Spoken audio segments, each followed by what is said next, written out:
ডিম কম বেশি আমাদের সবার বাসায় আনা হয়, তবে ডিম আমার বাসায় নিয়ে আসলে আমি এগুলোকে একটু প্রসেস করে রাখি। এই জন্য একটি পাত্রে আমি ডিমগুলো নিয়ে নিব। এরপর আমি পরিমাণ মতো পানি দিব। পানিগুলোকে এমনভাবে দিব যেন ডিমগুলো ডুবে থাকে।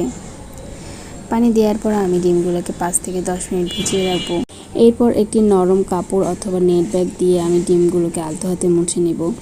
ডিমের উপরে যে ময়লাটা থাকে, ময়লাটা কিন্তু মুছে নিতে আমার সুবিধা হয় এবং এভাবে কিন্তু আমি ডিমগুলোকে সবসময় ক্লিন করে রাখি। এতে করে আমার রান্নার সময় কিন্তু আমার খুব বেশি একটা কষ্ট হয় না এবং হাতেও কিন্তু ময়লা লেগে যায় না।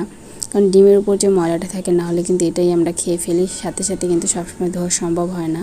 আমার বাসায় যেহেতু রেগুলারই ডিমটা লাগে, এই জন্য আমি একসাথে ডিমগুলোকে ক্লিন করে রাখি। এভাবে আমি সবগুলো ডিম নেট ব্যাগ দিয়ে পরিষ্কার করে নিব। এরপর 2 থেকে 3 বার ডিমগুলোকে ধুয়ে পানি ঝরিয়ে নিব। এরপর ডিমগুলোকে আমি ফ্রিজে সুন্দর মতো রেখে দিব।